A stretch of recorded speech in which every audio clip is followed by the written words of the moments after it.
Hey, what's going on, Los Angeles? Welcome into the Rams Skinny here on the LAFB network. It is Thursday, soon to be Friday, maybe Saturday, depending when you're listening to this, but we're happy to have you here listening to all things Rams. Final week of preseason football, Rams and Texans. They just wrapped up joint practices today, which we will start the show with. But first and foremost, looking good and green over there in Highland Park. My man, Skinny T. What's up, man? How you doing? Yeah, I don't wear color very often. You know, Yeah. my laundry basket, if you look at it at the end of the week, it's just black and gray. But occasionally, sometimes I wear green. Yeah. I've Sometimes gotten blue. too, you look good in blue, brings out your eyes. I've gotten too fat to wear colors. Like I just have to wear black now. That's when it originated. I'm actually at a low weight for my life. I was up about $180 a couple of years ago when I was working a couple of jobs and not terribly happy doing so. So that's when the black trend started. It just carried over. It's easy. I've never once seen you, and I've known you for 6 years now, where you've looked overweight. So I don't know what the hell you're talking about. Well, That. this was before I moved to LA. Oh, so way back when. Okay. Yeah. Okay. Well, yeah. Black is just it hides a little bit and hides sweat because it's so hot now. So, Any stains too? Exactly. It's great. I True Classic Tees, if anyone's heard of them. Yeah. We need a small. I love True Classic Tees. Yeah, that's what literally my wardrobe. If you go in my drawer behind me here, it's about 11 True Classic Tees and then 12 LAFB shirts. That's literally all I have. My wife hates it. Absolutely hates it. Every picture, like, why does every picture are you wearing an LAFB shirt? I'm like, got to be on brand, babe. Got to be on brand. So I am the brand. Yeah. Speaking of brand, before we get to Rams joint practice, show is always brought to you by our friends at BetOnline. Head to betonline.ag today. Use our promo code BELIEVE. Football is around the corner, so plenty of stuff to bet on, and betonline.ag is the place to do it. Rams over under set at 8.5. We like the over. Matthew Stafford MVP odds. Love those. If you're a USC fan, Miller Moss Heisman odds are crazy low, high. I never know the term, but you get great returns on your bet. I think he's like plus 5,000 or something. And in Lincoln Riley offense, the quarterback is always a chance to win Heisman. So all that can be done at betonline.ag. Make sure to tell them the guys at the Rams Skinny and the LAFB network sent you. Joint practice today with the Houston Texans. We know of CJ Stroud's affinity for Matthew Stafford, calling him the best, one of the best. I think did he call him the best or just the best behind Mahomes in the NFL a few months ago? Yeah, something like that. Big. I think it was even. He likes him more than Mahomes because there's more applicable things that he feels like he can take from Stafford. Whereas Mahomes, flipping the ball behind his back, it's like not like one. You probably shouldn't learn how to do that. Yeah. That's fair. Keep your form, but I think he came out as ahead, and then Caleb Williams also talking up our guy Matthew Stafford. Probably they can't bet, but they like that bet. Matthew Stafford MVP. Yes, they better not bet, or they will see a nice 1-year suspension on that. But good to see they got love for Staff, and we always say all the time, one of the most underrated still somehow quarterbacks in the NFL. Every guest we have on agrees. So I don't know if the rankings are just made blindly, the people do, but anyway, that's besides the point. So joint practice, I'm going to ask you what you have heard or seen or we've kind of delved into. One of the big things I heard about was defensive line and the pass rush looking good yet again, which I think is just so exciting. This Rams pass rush looks to be a strength of this defense based on who they lost and what they gained. It was just a big question mark. Don't want to keep beating a dead horse, but continually looking better and better and more improved in that department. So, but what have you heard, less than a few hours since those joint practices ended? Yeah, I mean, just to touch on what you were saying, Jared Verse still out there chirping. Letting out big howls when he's doing well. So that's it's fun to see that they're the vibes around this team are just incredible. Just so much youth, so much fun momentum, and that the defensive line is developing an attitude. I think so long it was defined by Aaron Donald, and Aaron Donald was not particularly a vocal leader. He was definitely a lead by example kind of guy. And, you think about Greg Gaines and Ashawn Robinson, not necessarily guys. Leonard Floyd, will throw him in there. It's like these guys aren't the most talkative kind of guys, quiet fellows. So Von Miller was probably the most, but he was here for 5 months. So who was that? Von Miller was probably the most vocal, but he was here for 5 months. So yeah, exactly. I was thinking about him randomly earlier today. I don't know why. These things are going through my head. Just kind of interesting tidbits from practice coming out. They added another running back. Real quick, because I want to get to that. Great tidbit, but I just go back to Verse real quick. I don't want to get too far down and then be weird going back. Can I throw out a nickname for Jared Verse? Sure. And this, okay, I'm gonna have to explain it because this is going deep here, and this could be either the worst nickname or everyone will really understand it and be like, "We're making that a thing." Like, what if we call him the Prophet? Oh, like Bible verses? And here's why. Yes. Oh, okay. Bible verses, and he's always preaching or chirping, so he's the Prophet. What about the preacher? Or the preacher? I kind of like that too. Speaking his verses, I don't know. Maybe the preacher's better than the prophet. At first, I was trying to think of something with Psalms, because all the verses in Psalms, and he's like singing eloquently, chirping. Saint Verse, Saint Jared. I don't know. Anyway, no, but we'll workshop it. Back to the real stuff. Yeah, added a running back. Boston Scott seems to be dealing with something. We saw him get banged up in the last game, so they added another guy. I don't think that he's going to be competing for starting positions, but just an interesting thing to kind of keep an eye out for. Also on that front, Jerry Jacobs gone from the team, who was added because there were so many injuries. Darius Williams kind of getting worked back in, it sounds like, at this camp. Plenty, the depth, we talked about kind of with Trey Tomlinson, the depth is kind of centered more with the safeties who have this versatility that can move over into the cornerback room. So, everything seems to be pointing up, from the injury perspective. Jonah Jackson, we're going to talk about the offensive line a little bit. Jonah Jackson kind of is starting to work back in. No sign of Rob Havenstein and Alaric Jackson. So, and it sounds like this offense put the Rams defense to the test, with their hot young quarterback, and in the running game and also in the passing game, he and Tank Dell have it together. So, McVay came out of this practice saying everybody got exactly what they needed from this. Which means they really, really put them to the test out there. So yeah, those are kind of the big takeaways. Anything else that you saw? That's the skinny, huh? That's the skinny of it. So, surprised by Jared Jacobs. It was said he was released with an injury settlement. So they didn't really announce what injury or how severe or whatever. It was a groin injury. So, and I guess severe enough. Yeah, clearly. He's not on the team.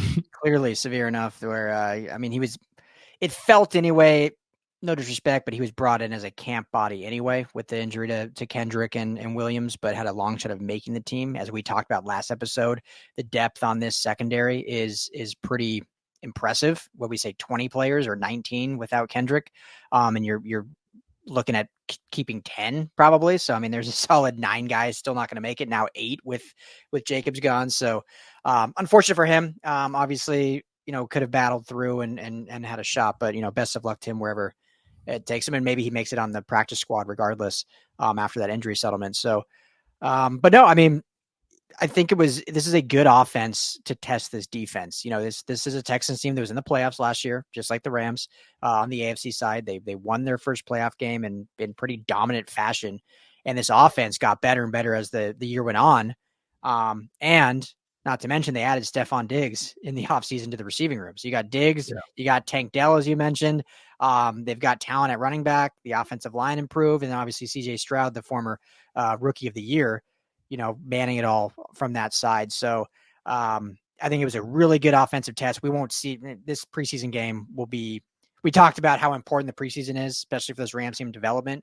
This third game now is really like just the depth pieces. Like we're going to see no one that's even a bubble player in terms of starting potential, or these are just true depth plays. So it'll still be a game worth watching. We'll obviously be in tuned and see what that, but these practices I think were really good because you'll see starters on starters. And this defense did have some challenges with this offense, but was able to rebound. That we talked about the pass rush and whatnot, I think is really, really encouraging.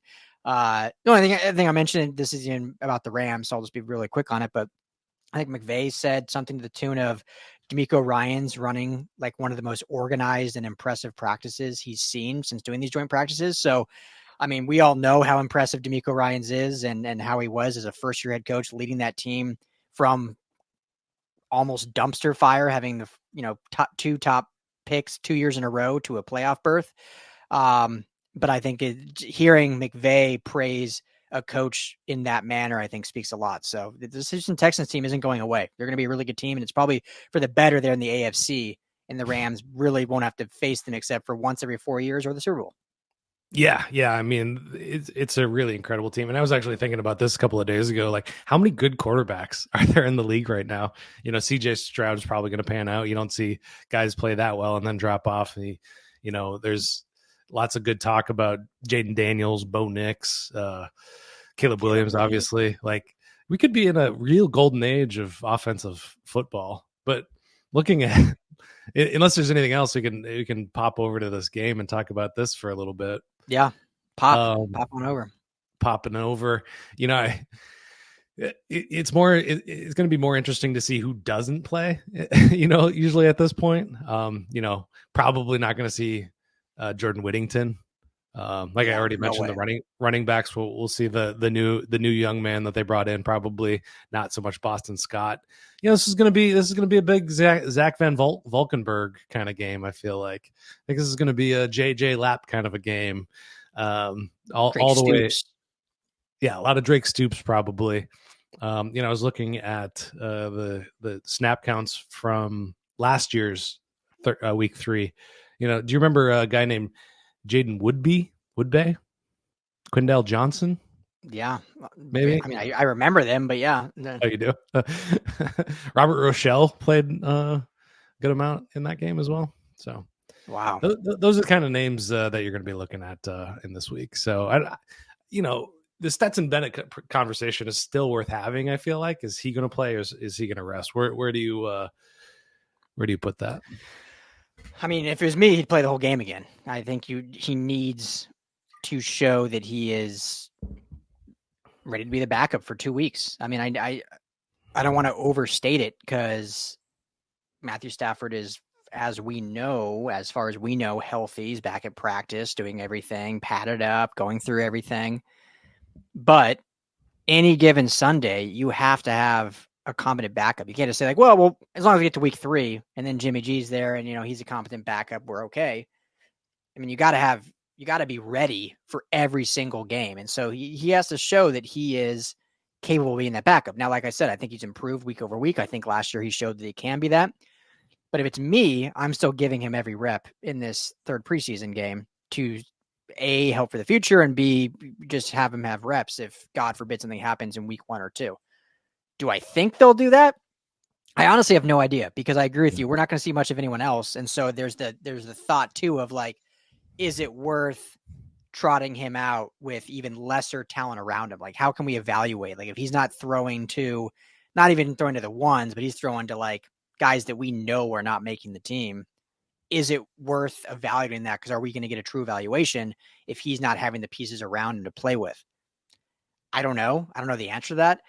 I think if I'm just a betting man, if I'm on BetOnline.ag, I think he'll play a quarter, and then we'll see Dresser win probably the rest of the way. What do you think? Yeah, that's probably the way they'll go. I'm in agreement with you though that I would like him to be in there for all 3 or for all 4 quarters. Jimmy Garoppolo is not doing much for the next month or so. Yeah. Why not throw him in there in the mix and get him a couple of reps under center? they're make sure Stetson Bennett is rested completely for his possible backup. Well, he will be the backup heading into week 1 and week 2 with the suspension. So, it's such a convoluted way of going about things, just because he's so cautious, which I appreciate about good old Sean, certainly. But it makes our job much more harder. But here's a name I'll throw out there. Do you think we'll see any Beaux Limmer in preseason week 3? Oh man, I don't think so. I think he has impressed everyone with how he's played, and this is an opportunity now for Justin Dedich, who has played some guard in the preseason also, as we've talked about his versatility, a chance for him to play virtually the entire game and supplant himself to making this roster, which we both think he will. So opportunities for guys like that. But I think Beaux Limmer's done enough based on the McVay formula of preseason that he doesn't need to play at all. And let me ask you this. Is there a world where he has looked so good, not even saying from the preseason games, but in practice too, because they've spoken highly about him, where he has a real shot to be the starting center of this team? And obviously we'll talk about what that means for shuffling the rest of the guys, but do you think that could be a reality? I don't even know if my little head can wrap itself around that concept. They spent so much money between the two guards, paying Rob Havenstein a good amount. Obviously, he's over 30 now, so but Beaux Limmer's body type, Jonah Jackson body type, Kevin Dotson body type aren't necessarily the quintessential look of the guys that are at tackle. So, man, I don't know what you do at that point. Maybe you just get yourself a nice high leverage trade asset that you're able to flip into something that you can use immediately. Because I just can't think of a world where, if you move Avila back to left guard, where you're paying $36 million to a guard tackle. I don't know. And it just becomes, there's just so much chatter about it, and the stock has risen so quickly that we got to know what's going to happen with this guy. What are your thoughts? Yeah, I mean, it's a good problem to have, obviously, and I think champagne problems, as McVay calls them. Yeah, exactly, and they obviously hit a home run with this pick, which is great, and that it shows how impressive now this depth is. Like, clearly they'd never want to have a 2022 season ever again, which why would you? It was a disaster. But I mean, there was just like really put a red flag and a sore eye on their development at that position, and just the draft and strategy at the roster for the offensive line. They've really hammered home on, like, we need guys in those backup rooms that can really come in and start if need be. The only thing that I could think of being potential, but you're asking a guy now to move to a third position in a less than one season. And that would be moving Avila to tackle. And you put Limmer at center, you keep Dotson and Jackson at guard, you have Havenstein at right, and you move Avila over to left tackle. Now, he played a little bit of right tackle at TCU. So it's asking a lot of him. And I'm not even saying this is even a conversation, but this is a podcast, so we can have a conversation.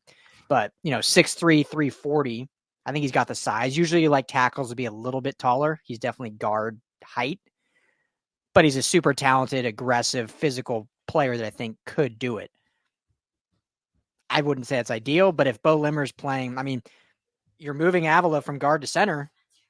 Maybe Limmer is actually playing center better. We're not reporting that, saying that's the case, but he's played well enough to, like, is that a conversation? Well, we can report, per Jordan Rodriguez of The Athletic, he took all the snap reps with Stafford today on Thursday. So, I mean, I think they're going to roll with the 5 that we're going to roll with, but it's a fascinating proposition, and it's a good problem to have. So I think they've set themselves up nicely. Yeah, and the best is availability. The best ability is availability. Ability is availability. Thank you. Yeah. And the fact is he's available, and Jackson and others have been injured. Jonah Jackson is supposed to be back next week and get work back in, McVay said today. But, you got to rely on the guys that are healthy. So anyway, It's a fascinating conversation. And it's one that I think is a good problem to have. If you have this late round draft pick, they've obviously seen great things out of Logan Bruss now. You still have Joe Nopum on the roster that, highest paid backup out there. He's still on the roster. So, I mean, they got good depth. With Ryan Wendell as the offensive line coach, all things are possible.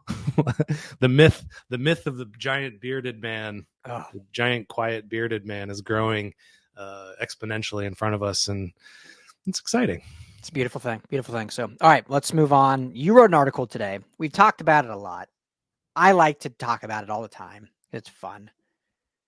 Article today about why, I think it was Ben Solak who came out with the data point, but why Sean McVay is a better head coach than Kyle Shanahan. These two will always be married in terms of colleagues, obviously coming from Washington back in 2013, coaching together under McVay, or Shanahan's dad, Mike Shanahan, with also the likes of LaFleur and McDaniels and all the guys there. So, but I'll let you lead off. What the data point, or what dove in to make the credit? We both believe so, but what made the data point of McVay being better than Shanahan? Well, Solak was thinking of it more holistically than just as somehow some people think of it as just as the play caller or as the person that's on the field on Sundays leading the team, thinking of it more holistically. And I'll just, let his words kind of speak for themselves, as he is quite the good writer. He says self-documented evolution as a coach and as an individual. McVay went through, we've heard reports and he's talked about it himself. So, coming out of 2022, he looked at himself in the mirror and, didn't like that, how he responded to a tough and losing season. And also along with that came a offensive schematic shift that, the biggest of which has been their switch from the outside zone, inside zone kind of blocking schemes towards the gap blocking scheme. So that evolution, that personal evolution, along with the evolution of his own offensive philosophy, is why Solak put him above Shanahan. So further, I'm just going to read it. The personal growth and the emotional intelligence is a key factor when differentiating McVay from his contemporary Shanahan. It's a matter of inches, he says, but I think Shanahan is a slightly better offensive mind, but McVay seems to get along better with his players and lets his personnel department work for him, which produces a better team overall. It's not fair to say Stafford chose Los Angeles over San Francisco because he favored McVay over Shanahan, but the fact of the matter is McVay got Shanahan into the building and has the hardware to show it. Mic drop. Boom. Boom. Yeah. And it's, you look at the head-to-head record, which all the Niners fans will always point out, 10 victories to five losses for the Shanahan-led 49ers. Obviously, one of those losses was the NFC Championship game that propelled the Rams into the Super Bowl to win that game, and to ever have their names etched in glory in that way. Shanahan does not have one, does not have the ring, does not have the Lombardi. So,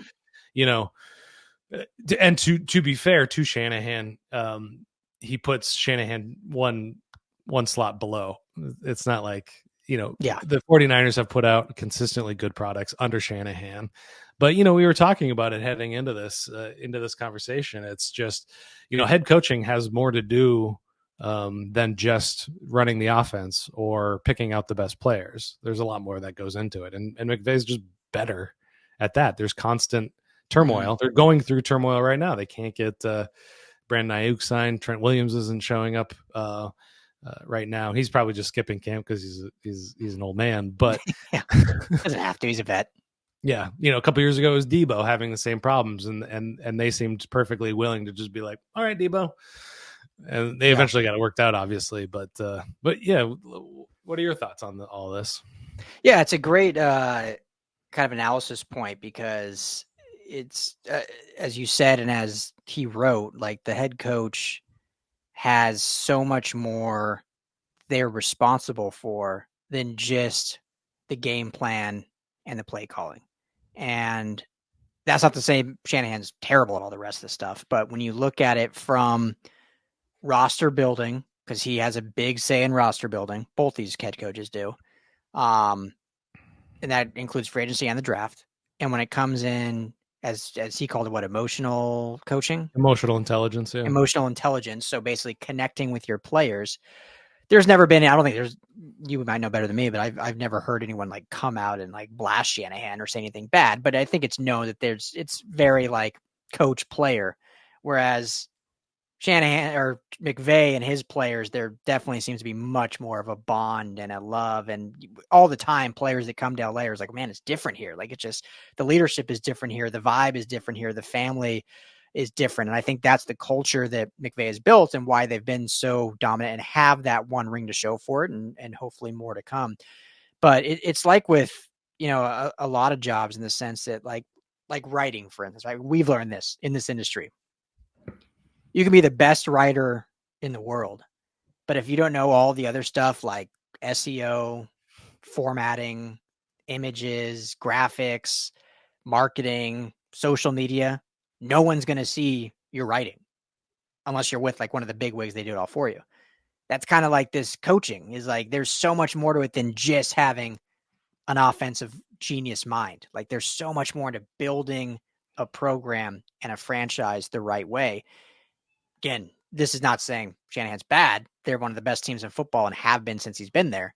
But this is why I agree with Stolak, who wrote this, that McVay is just an etch better because of those other intangibles that he brings. So yeah, it's good for him to reiterate what we've been saying. So thank you. Yeah, absolutely. It always feels good to be right. Or have somebody else agree with you anyway. Yeah. I still don't know if I'm right. But you drinking a White Claw there? That's great. Yeah, we had I need to drink more water. I'm terrible at drinking water. And of course I could have done that right now, but we didn't have any like soda or juice and I just didn't want water. So I'm like, well, it's almost 5. I guess a White Claw will do. I love it. Basically a soda. We've seen so many examples of offensive or defensive geniuses, coordinators that are just, Eric Mangini, the man genius, he got a head coaching job going way back on that one. Vic Fangio. Vic Fangio, Brandon Staley, Arthur Smith. There's a whole list of fired coaches out there that are great at the play calling side, but they just can't put it all together. I mean, Brandon Staley's his chronicles of falling apart as a head coach are just historic. I mean, just doing a lot of things wrong. I don't want to pile on the guy. I mean, the poor guy got fired. Don't wish that on anybody, but it's a hard job, and there's a lot to it. And you learn a lot. And what's crazy is how quickly McVay found success in this style. Because even Shanahan, I mean, he was obviously had to rebuild too. But that first year, I'm trying to remember their records, but their first year they were really bad, and then I think in year 2 is when he saw improvement. Right? I don't know. Yeah, he made the playoffs in year 1. They had traded for Jimmy Garoppolo, and he sat until like the last 5-6 games of the season, something like that. They won like 5 straight, right? Yeah, they won all of them. Yeah, and then I think Jimmy Garoppolo got hurt the next year, and then they drafted that allowed them to draft Bosa. Yeah, CJ Beathard, Nick Mullins. So I don't think. I mean, his first winning record was probably his 3rd season, but I think that's the year they went to the Super Bowl, 2019. That makes sense. Yeah, that sounds right. Yeah, that tracks. So, yeah, I just know it was funny because he had like 3 straight first-round picks in the top 5, and McVay has never had one. And this year was his first ever first-round pick, period, and it was 17 or whatever. Weird. I know, weird. Crazy. But anyway, good stuff. McVay, obviously, both coaches, 2 of the best in football, just depending where you rank them. But yeah, clearly we think McVay is just a little bit better. So let's end with this. Fun topic came out again. You wrote about it. It's on LAFBnetwork.com. Everyone can check it out. DeSean Jackson on, I don't even, what show is it? Some FS1 show, I think, with Shady McCoy. Is what it's called. Speak for yourself. That's right. But basically talked about how he regrets, I don't want to say forcing his way at LA, but basically brought in for a role. Or he did ask. Yeah. So, yeah, essentially did force his way out. basically brought in, didn't feel like he was being used enough. He said on the show, like he was used to being the guy. And, at this point in his career, he just wasn't anymore, but he still had that mindset. So he asked, like, I want to go somewhere I'm going to be used more. So Rams obviously traded him. They won the Super Bowl without him. He talks about having regrets of that and not just knowing his role and how he could help the team when asked. I have a way to spin this, but just quickly for you, like, what do you think of those comments from Jackson? Because we both, I think, when he was here, thought like, yeah, this is a nice spark, and then it just ended by week 4 or whatever. He was out. Yeah, and you saw what it could be. I mean, he put up 3 catches, 120 yards, and a touchdown against Tampa Bay, who had just won the Super Bowl the previous season. So a good team on the field, no slouches for sure. Yeah, I mean, he was out at Rams camp actually, at the training camp. He popped in for a day. He had a whole kind of crew with him, entourage, and some bunch of photographers and cameramen with him. And I don't know what he's doing, but at first I thought, yeah, of course he regrets leaving the team because they went to the Super Bowl and they won, and they gave him a Super Bowl ring. Mm-hmm. Early in his career, 2008, he went deep into the playoffs with the Philadelphia Eagles, but for the rest of his career, he did not get to go on that journey. So I think it was more about that than the ring itself, or mm-hmm. He wanted to play on the biggest stage in all of sports, which is the Super Bowl. So, his mom followed me when he was on the team and promptly unfollowed me. And she would go after anybody that said anything bad to say about DeSean, which is just a really sweet story about a mom. But I kept my P's and Q's real straight when I was talking about him. Made sure everything was fair. I've learned that too now that I'm in much more involved in college football. Like, I get followed all the time by like new USC recruits or current players. And I'm like, not that I ever say anything bad anyway about people, but like I always word it to like be very respectful. But even more so now, I'm like, the last thing I need is a parent coming down my door about writing anything bad about their kids. So you got to watch out for that. Yeah, and it is a good reminder, especially with college athletes and high school athletes. These people are people. They have families. They have people that care about them. So like, yeah, let's watch our language when we're talking about them. Yeah, which I think we do, but maybe some others out there need a little lesson. Not to point down on anyone, because I never want to do that. But I've seen some people that's like, these are human beings. Like, we can be critical about the way they play without like demeaning the type of player they are or the person they are. Certainly, yeah, and it's funny looking back at that season. I was actually doing another piece about Puka Nacua and he can actually break this record, 196 catches in first 2 seasons. 3 players actually hold that record, and he's the only one of the 3 that had caught more than 100 passes in his first year. Point being is he's got all this competition now with Jordan Whittington, fully healthy Cooper Kupp. Cooper Kupp caught 145 passes that year. He was targeted 196 times that year. Stafford was just peppering Cooper Kupp. Crazy. I don't know what to tell you, DeSean Jackson, but he was like, it's not you. It's not you.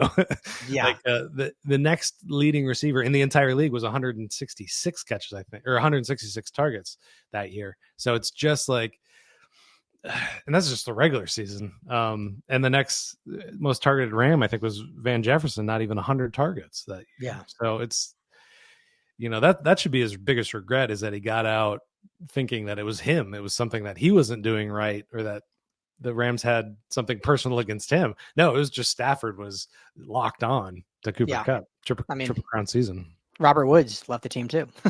So he got injured, but for very similar reasons. He wasn't really using the offense either. So, but it brings me to this, and we'll end with this. We've talked a lot through this preseason about Tutu Atwell and what his role could be. And we talked about other receivers potentially bringing more to the table, whether it be in special teams and also in that receiving room. But this could be a great example of a player that has a very defined role that may not be big on stat sheets or big in the eyes of the fan base or even big in the eyes of an analyst, because it's not going to show up. Like, he's a guy that we're like, if we say, hey, this guy should get, 600 yards receiving, that may just not happen. But if we look back, because, sometimes it's important to look back at history to look at the future. DeSean Jackson had a very specific role, right? He was the burner. He was basically meant to clear clear things out, whether he got the ball or not. And even though it was few and far between that he was used, this could be an instance where if McVay feels like Tutu is worthy of the 6 or 7 receivers on this team, even if he only gets 5 to 10 snaps a game, if those 5 to 10 snaps also don't even come with a single catch, but they're doing enough within his route tree to clear things out for other players or keep the defense honest, which may open up the run game. Like they can't bring a safety down in the box. If he's on the field, they know that he can stretch it and burn past a guy that's, only 8 yards deep versus 15 yards deep. So that opens the run game up. So it could be that kind of thing where we're looking back at what DeSean Jackson learned, what he could have been, and maybe that is what Tutu Atwell will be in this iteration. Thoughts on that?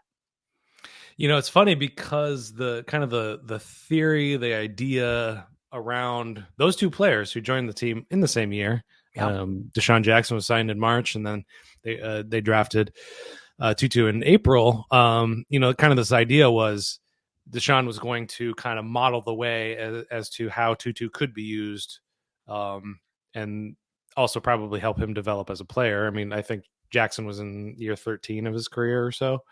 Obviously still good speed, but not long for the world. He ended up retiring, last year. That was the idea behind those two. Now, fast forward a couple of years, DeSean was used at about 30% of snaps in the games that he played. So that's exactly the theory that you're using. Now, obviously, McVay does rotate players at the wide receiver position a bit, but he really wants to keep the same 3 receivers on in his 11 personnel packages as much as possible, because otherwise it becomes a tell. This is going to be a deep pass. This is, and unless you have that B option, let's call it that. Let's call the running game the B option, to make them pay. Like say, hey, like we got Tutu Atwell out there, he's going to burn you. 2 high safeties to put a shell over him. Well, that lightens your box. That opens you up to a running game. They haven't had that up until last half of last year. And that coincided with Atwell's injury and getting replaced with blanking on his name, not Tyler Smith, not Xavier, Tyler Johnson, not Tyler Johnson, not Xavier Smith. DeMarcus Robinson. Thank you. Yeah. Oh yeah, because he came on late in this. Like he was with the team, but he really broke out late in the season. Yeah. So, we saw what that speedy guy can do in this offense, and he just wasn't happy with it. And yeah, I mean, I can see that, but I just don't know. Is it a McVay thing where he's kind of rigidly stuck to kind of like, I just want to like look exactly the same across the board, across every game. Mm-hmm.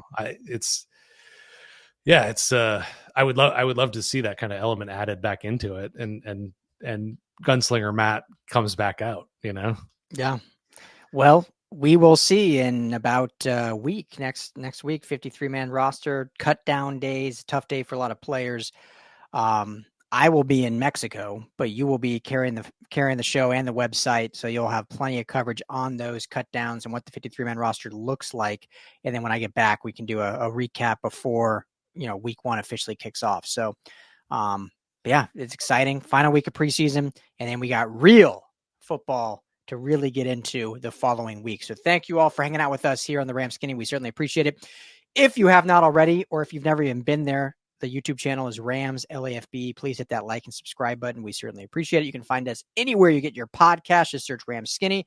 The website is LAFBnetwork.com. All of our LA football coverage, all your Rams coverage is right there. Podcast, video, digital, and article. And on Twitter, at RL Anderson LAFB, at Ryan Dyer at LAFB, or at LAFB Network is the main account. That's Skinny T. I'm Ryan Dyer. Everyone have a great weekend. Thanks for hanging out with us. Talk to you all again soon.